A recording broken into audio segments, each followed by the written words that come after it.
Yo, what's up mga katropa, magandang umaga po dito sa Kuwait. Ngayong araw na to pupunta kaming embassy, kasama ko si Ivana. Ayan.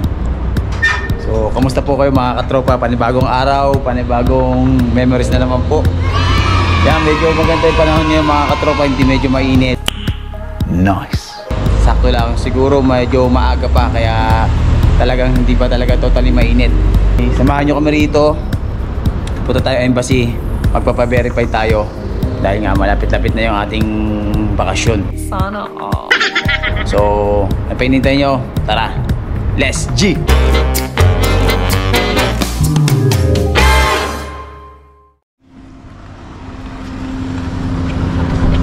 Brother, embassy. Philippine Embassy. Yeah, Philippine Embassy. You know? Sabah Salim, ha? Sabah Salim. You know, ha? But I don't know, ha? Okay na.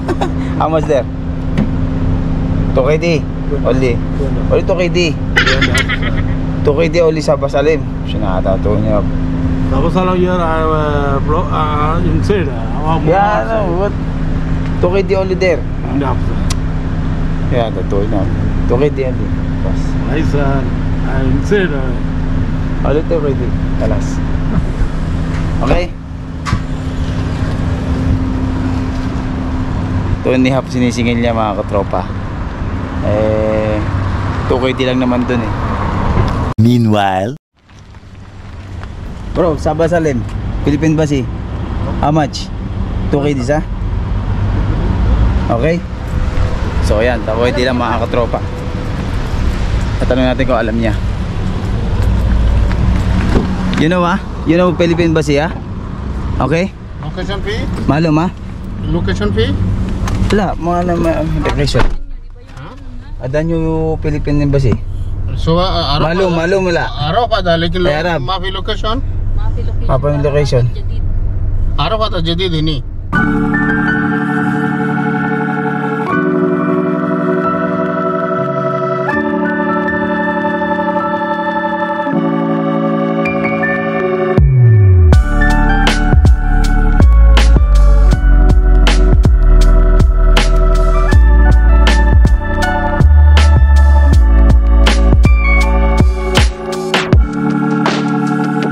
Nandito na kami ngayon pa katropa sa embassy. Ito yung embassy na bago. Ayan oh. What the street? Street 215. 213. 213. 213 street. Sa mga hindi pa nakakaalam, Street 213 Block 2 sa Sabah Salim. Ito po yung bagong building ng embassy. Yan. Okay? Tara. a few moments later. So ayan mga katropa, pagpasok nyo ito sa embassy, bibigyan kayo ng form nito. Tapos pipilapan nyo ito, yan yan, OFW information sheet. Yan, dapat dala nyo yung mga papers nyo. Saan ang address nito? Kasi iba na pinapasulat ko. Telephone Huwag na nasulat ko ano yung address. Hindi mo sinilahanap nila yan. Yan. 20 minutes later. So yun ang mga katropa, kakatapos lang natin mag-verify yan. Ito na po, matapos na tayo.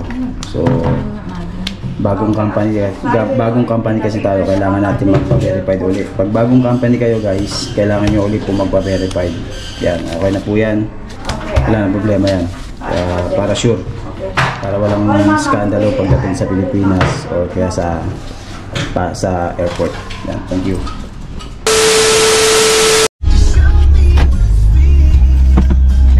Salamat po sir. Yan, nakawin tayo mga katropa. Dito na tayo sa bahay, sa Pula. So yan, maraming salamat po mga katropa sa araw na pagsama nyo. Hindi na ako nakapag-video mag-ano doon sa loob ng embassy. Alam nyo naman, medyo maigpit din doon. So maraming salamat sa mga nagtatanong or may katanungan kayo about sa verify ng contract nyo.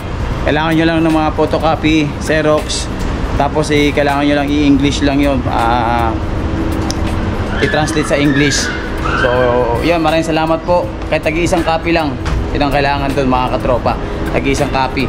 Tapos civil ID nyo, kontrata nyo, automaticya, yan. Tapos 4 lang, tapos yung work permit, yan, yung kailangan po ninyo mga katropa. sa mga magpapa-verified at magbabakasyon sa Pilipinas. So, maraming salamat. And ingat po sa lahat ng uwi dyan and papasok. God bless you all guys. Always remember, love and peace. Joel, taga-Bisaya City sa Kuwait. Peace. Bye-bye. God bless. I don't wanna jinx it, baby, and twist myself at the spine. Okay. Hi, vlog. How are you, baby? Oh, good. Oh. How's your school? Good. You have a star? You said, Kuya Gerald. Tell Kuya Gerald we have a star. Can I see your star? You have a star? We have a star? Where? Can I see? Where did you put the teacher? Where did you put your teacher your star? We have a star, right? Yeah, but I think wala na. Wala na. Very good na. Very good ng bunso. Nice work, baby. Love you. Miss you. Ha? Kiss na si Papa and Mama. Miss na Mama, Papa? You miss na? Oh. Konting kembot, baby. I love you, baby. Love you, bunso. Love you. Yung bunso namin, oh.